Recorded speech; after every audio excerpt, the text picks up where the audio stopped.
Baik, assalamualaikum warahmatullahi wabarakatuh. Perkenalkan, nama saya Salman Al-Farisi.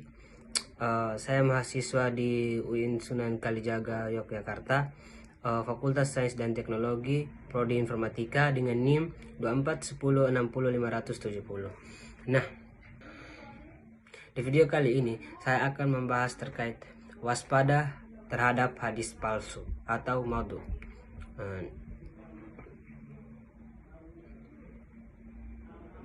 Nah, menjadi pertanyaan kita, apa sih itu hadis maudhu? Nah, hadis maudhu adalah hadis palsu, yakni perkataan yang diklaim yang berasal dari Nabi Muhammad SAW, tetapi sebenarnya hadis tersebut dibuat-buat dan tidak pernah disabdakan oleh Nabi Muhammad SAW.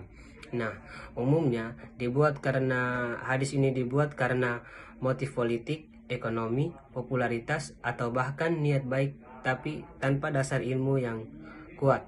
Nah, di sini saya akan memberikan contoh hadis maudhu.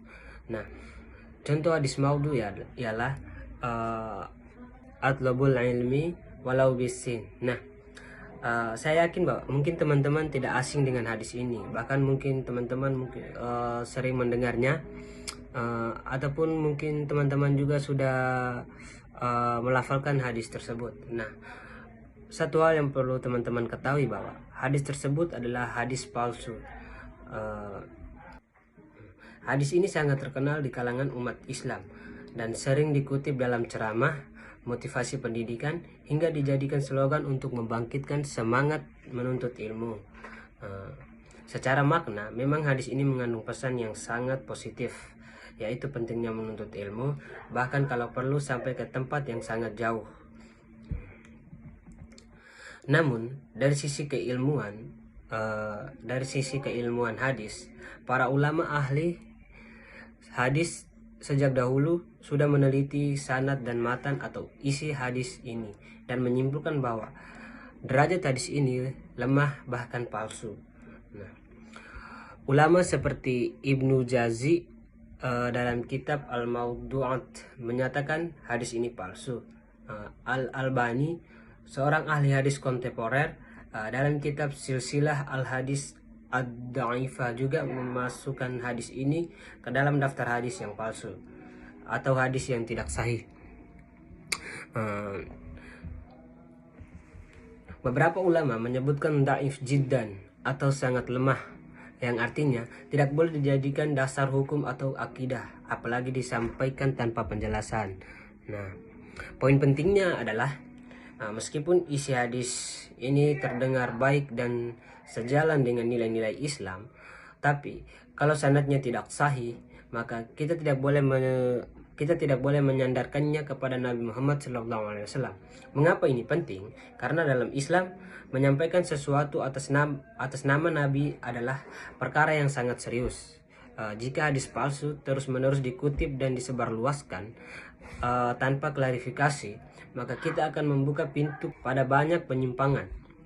Bisa jadi seorang membuat hadis orang membuat hadis-hadis yang sesuai selera, asal isinya baik. Nah, itu sangat berbahaya teman-teman, karena bisa saja membawa orang keluar dari akidah ataupun membentuk ajaran baru. Nah, ini sangat tidak boleh. Makanya hadis ini menjadi contoh nyata bagaimana niat baik atau seperti semangat menuntut ilmu tidak boleh menutupi lemahnya sumber.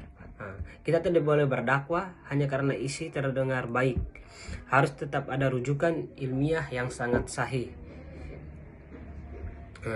Dengan memahami hadis maudhu, kita diajak untuk lebih hati-hati, tidak sembarang kutip, dan berani berkata, saya belum tahu apakah ini sahih atau tidak. Nah, penting untuk kita bersuara teman-teman, sehingga kita tidak terjerumus ke dalam hadis-hadis palsu. Itu lebih mulia daripada menyampaikan sesuatu yang belum jelas kebenarannya. Nah, seperti itu teman-teman. Nah, berikutnya adalah bahaya menyampaikan hadis palsu. Nah, Rasulullah SAW bersabda yang artinya, barang siapa yang berdusta atas namaku dengan sengaja, maka hendaklah ia bersiap menempati tempat duduknya di neraka. Hadis riwayat Bukhari dan Muslim. Nah, hadis palsu bisa menyesatkan umat, menambah ajaran baru yang seperti yang saya bilang tadi teman-teman, atau menimbulkan salah paham terhadap agama. Seperti itu. Nah, pesan moralnya, Islam dibangun atas dasar ilmu dan kejujuran. Makanya kita jangan sampai menyampaikan sesuatu atas nama Nabi tapi tanpa dasar ilmu yang kuat. Nah, niat baik, memang kita mempunyai niat baik teman-teman, tapi kembali lagi niat baik kalau tidak membenarkan cara yang salah. Baik teman-teman, mungkin hanya itu yang saya sampaikan.